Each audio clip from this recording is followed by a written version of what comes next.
Rahvusringhäälingu Opel tuleb mitu kilomeetrit enne sihtmärki, milleks on Kuusekääre talu Soomaal tee äärde jätta. Enne kui suurema kliirensiga kaubikuga teed jätkata, tuleb teelt lükata jääpank. Ja tänavune Soomaa suurvesi pole veel kaugeltki kõige kõrgem. Suvise madalseisuga võrreldes on see umbes 3 meetrit kõrgemal, mis on meetri jagu vähem kui rekordaastatel. Kättegi jõudis suurvesi õigel ajal, kui mullu oli Soomaa vee all pea igal aastajal, siis tänavu koos jää sulamisega.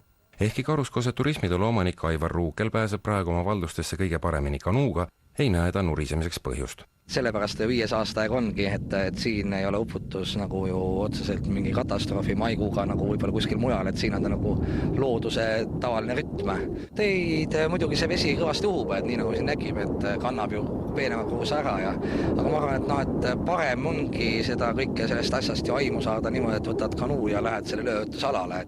Ehkki kohalike seas on neidki, kes unistavad Soomaa asfalteerimisest, leiab Kuusekääre talu peremees Indrek Heinet häda pole tees vaid inimmõistuses. Viha teevad maasturijuhid, kes oma võimsa sõiduriista omadusi niigi veest rikutud teedel üleujutuse ajal proovimas käivad. Ta tormab maru nagu marupeni sinna vette oma autoga, aga ta arvestamata seda, kui palju ta viib sellega ära kruuse ja kive tee pealt, mis on uuesti vaja jälle tagasi tuua. Ja neid autosid tõesti on selle paari päevaga siin mitu sada ikka läbi lipsanud. Lasta olla kruusatee ja tal on laiust ja kõik ainult, et teda on vaja päelt kivikilustega vähe tugevdada. Ja need lohud peakski jääma niimoodi, et kui see hull auto tuleb, et ta ka ära upuks sinna, et siis ta enam teist korda ei tuleks. Lääne teedekeskuse direktor Jan Raadiku sõnul ei ole lähiaastatel suuri investeeringuid Soomaa teedesse oodata, aga ilma hooleta need ka ei jää.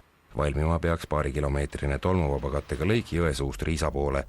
Küsimuseks jääb, mil määral Soomaa teid on üldse mõistlik kaasajastada. Soomaalt viib läbi Viljandi ja Pärnu vaheline lühim ühendustee ja kui liikluskoormus seal oluliselt kasvaks, kannataks loodus ja Soomaa eripära.